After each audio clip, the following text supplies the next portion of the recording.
What is the best SEO writing assistant? That's exactly what we're going over in this video.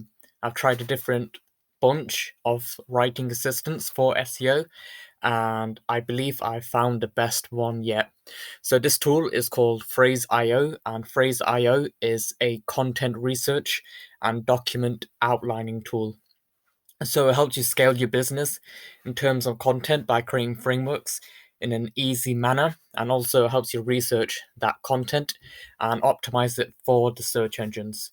So this is what the dashboard looks like. And if you hover over to this, to the content section on the side, this is what it looks like. And you can simply see all your posts laid out, and you go ahead and create a new document. You can import keywords, go ahead and edit, delete, and put them in folders if you like. So next up is the questions ideas. So let's just type in a question. So let's just say PS5, and then basically pull in questions from different sources. So as you can see, it pulls in a bunch of different questions from different sources. So the people ask section from Google. So if you Google something, you scroll down, you'll see the people also ask section. You've got a related section.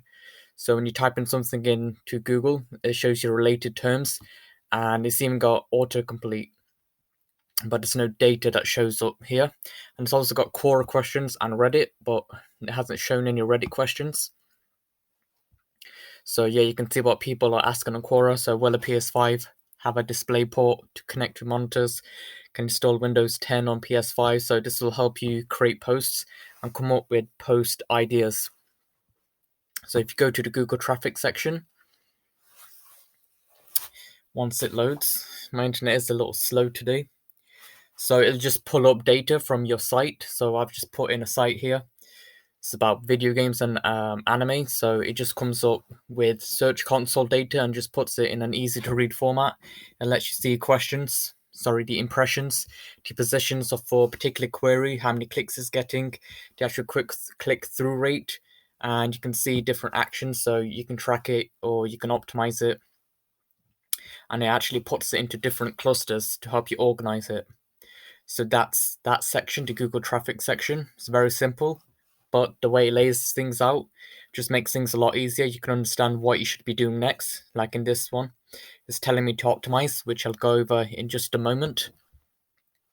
So here you can go to the Answers Assistant. So I haven't installed this, so all this is simply a bot, and it will help you answer questions, but you don't need to be there, right? So let's just say someone has a question and you've got a skincare site. So what ingredients are in this cream? So someone's wondering that. They can type it into that particular chat assistant and it'll come up with the answers. And the way they'll come up with the answers is by crawling your website to find those answers. So that's the answers feature. And then you have the settings. This is just revealing your email address, your name, and your password. You can change that if you like. And yeah, I'll just be revealing that stuff. So you can see different releases here, and this get started, which are video tutorials. So let's just go into what you've really come here for, and let's just start a new document. So you can create a new document. You can also optimize an existing content. So you can simply pull in stuff. So you can enter the URL, the search query you're trying to optimize for, and the folder you want to put it in. So I'm just going to create a new document. So let's just say we want to optimize it for a post, how to sell. And you can also go to advanced settings. You can go to which country and language. By default, it'll be set to US, so that's fine. And you can also select results from a specific URLs. So I'm all good with this. So let's just go ahead and create document. So it's going to take a little while to load because it pulls in data from the top 10 or the top 20 results. You can choose how many it pulls in. And you can also select the results. So as you can see here on the side, it's pulling in the results. And this is the document. It's kind of similar to Google Docs. So as you can see up here, it just goes over the basic formatting features that you can use. And there's also a feature where you can export it and you can share it with the URL. You can share the document with other people to edit. So it's a very simple tool to use. So yeah, this keyword, the average word count is 974. And the average headers, the links, the images, and it just goes over what the Google results show. So blog.hubspot.com is ranking in the top 10. So it just shows you the headers of H2, H3, H1, H3, H3, and you can go on view all section, which will pull in more data from that particular page. And if you actually click on it, you can see what they've written below. And if you want, you can even paste it in there, and it'll cite the source here. All right. So you can just see, and it's just going to help you optimize different things. So yeah, as you can see, you can look at the headers, the links, the stats. So next up is topic score. This one's really good because it helps you optimize for different keywords. This is one great way to optimize. So it just shows you different phrases that are being used and essentially what the search engines are looking for. So you can just call these LSI keywords. So that just stands for latent semantic indexing. So just a fancy way of saying semantic keywords or synonyms. And you can just put these in the actual article itself, so you know it's been optimized. And you can see here the average topic score is 34.9%. And yeah, you probably want to go slightly above at least. And yeah, you can pull in data like this. You can also see topic gaps, in progress. Just do what you want. So you can see what people are putting in. So what's overused. So no keyword is overused because we haven't typed anything in the document. So what's been completed. So what keywords have we done properly. So company. So it says company in here. In progress. And yeah, I'll just leave it at all. You can see questions. Questions are people are asking. How do I actually protect sellers? You've also got the people that also ask question, but I don't believe there's any. Oh, yes, there is. So yeah, so you get questions from the SERPs, questions from the people also asked, from Quora, from Reddit. So you get the point, right? And you can put these in your actual post. And you can start optimizing them. So next up is the related tab. So this just shows you which sites are ranking. So yeah, you can just take a look at them, read through them, and see what they've put. So you can create content brief like that. And then you can actually write the content itself on a different tab. So yeah, that's pretty much it for content briefing. So it's very simple and very straightforward. You're not really doing a lot, and it's just an easy way to create a framework. So right here, it's just short links to get to different places. So share document, automate content brief. So this will automatically put in a content brief itself using its own AI. So you can, so it's a quick and dirty way to do it. So let's just say you want to put guidelines in there. You want to put the people also ask question section in there.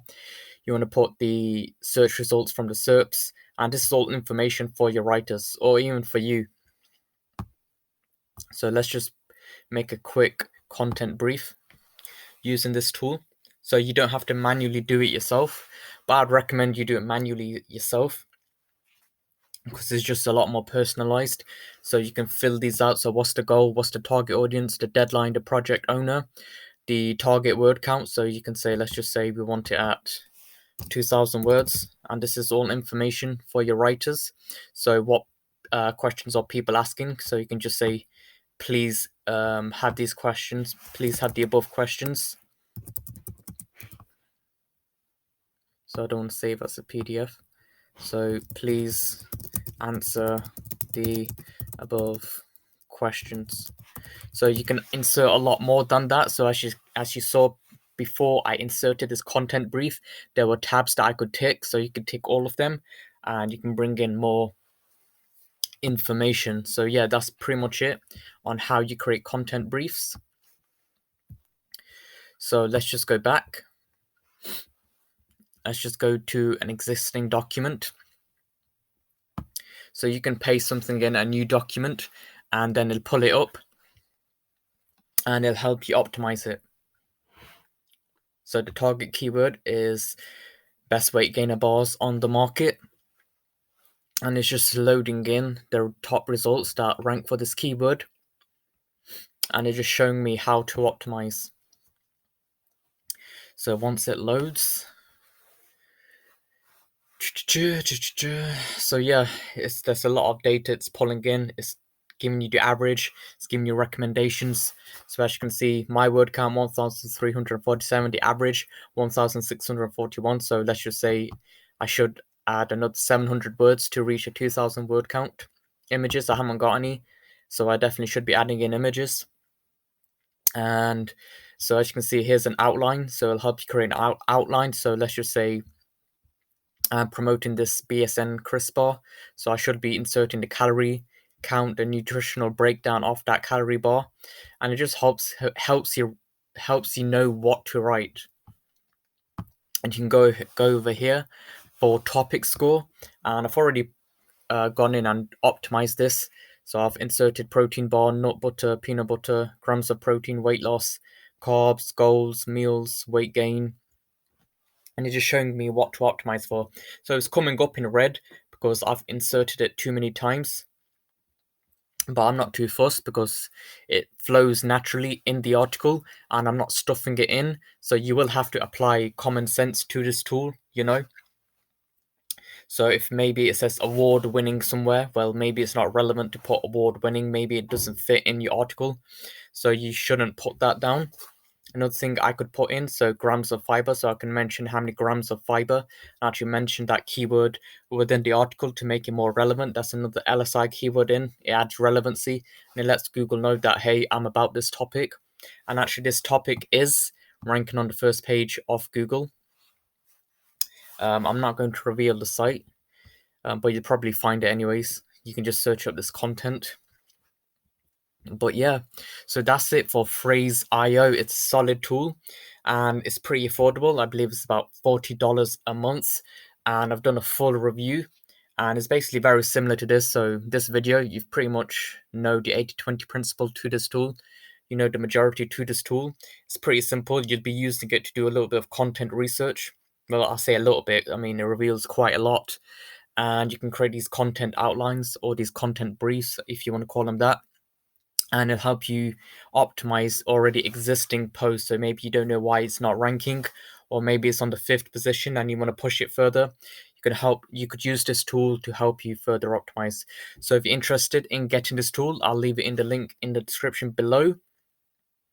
And yes, this is an affiliate link, so I will get paid a small part, a commission, if you do buy it, but it's at no extra expense to you.